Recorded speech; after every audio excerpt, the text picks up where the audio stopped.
Hi, my name is Will Alberg, and I play Charlie in the Someday Birds book trailer. Today I'm going to be reading you the first chapter of the book, a children's novel from HarperCollins by Sally J. Pla. The Someday Birds, Chapter 1, Flockers and Loners.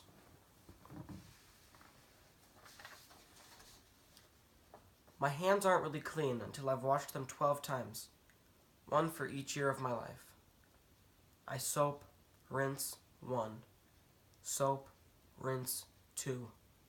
Soap, rinse, 3. Soap, rinse, 4. Soap, rinse, 5. Soap, rinse, 6. Open my palms to scalding water and repeat. Do it quick, so no one notices.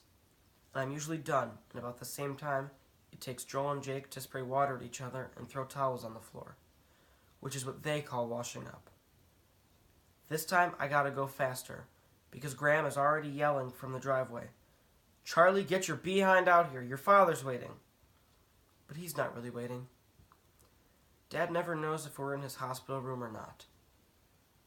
Graham does something my sister, Davis, calls sideways swearing. Graham says words like behind, flipping, heck, and gosh dang. Davis, who's 15 and a half, says, "Graham, just curse normally like the rest of the world." Then Graham says, "Davis, I ever hear that kind of talk out of your sassy teenage mouth, I'll swat your dang behind so hard you'll think twice about talking in general." I used to be scared of Graham. Davis says that's just Graham's way. Tough love. But I don't get how tough equals love. Dad's love wasn't tough. He never lost his temper, or freaked out with worrying, or tried so hard to control everything that we did, or sideways swore. Still, I have to admit I'm no expert on love, or hate, or really anything that has to do with feelings. I rely on what Davis tells me. She's the expert on that kind of stuff.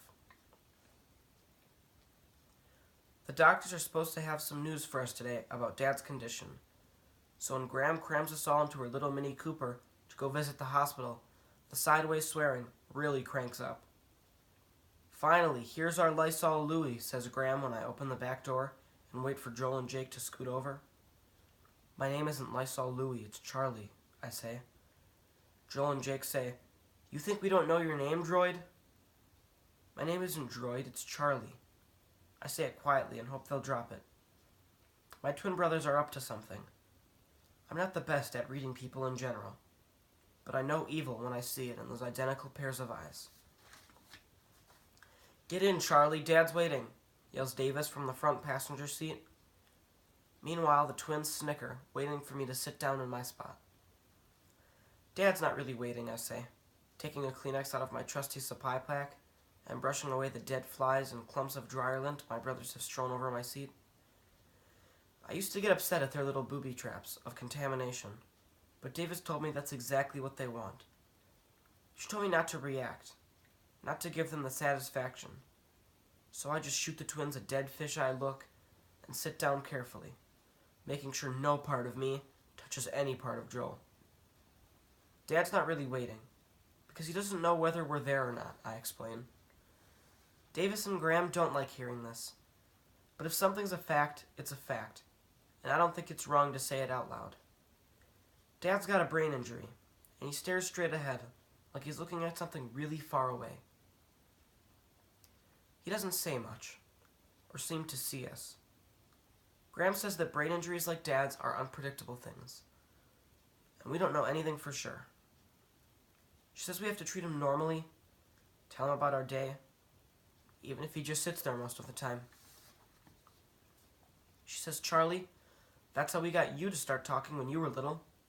You were just like your dad, in a way. All sealed off in your own little world. We broke through to you. Finally, didn't we? We talked your gosh dang ears off. We talked and we talked, and we made you do stuff. Go to therapy.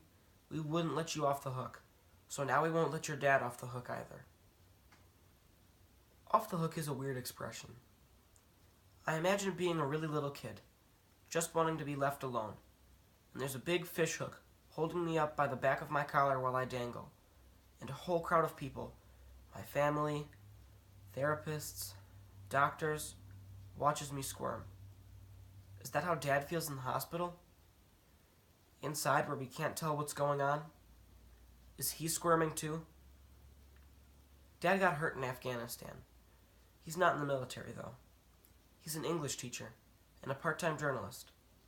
He was over there to do a profile on some soldiers, to write about what their life was like. But a bomb went off while he was riding around in a Jeep. The doctor said Dad was really lucky because he got thrown into the air, away from the explosion. Graham covered her eyes and said, "Holy Jesus," when the doctors first told us that. But I asked them more questions. I needed to picture what that moment was like, with my dad flying through the air like a bird. I tried to draw it once, how high the flames could have reached, which direction Dad flew, up high and then straight ahead into the road, they think. I drew him flying. I wish I could have drawn him a better place to land. Dad sustained a head injury. That's the word they used. Sustained. It means you've had to withstand something. But it also means something is stretched out, like a note of music, just played and held constant for a long period of time. That's what it's like now, with Dad in the hospital. Like this strange invisible hum is in the air around us, and Graham and the twins and Davis and I just have to keep listening to it, and none of us knows how long it will go on.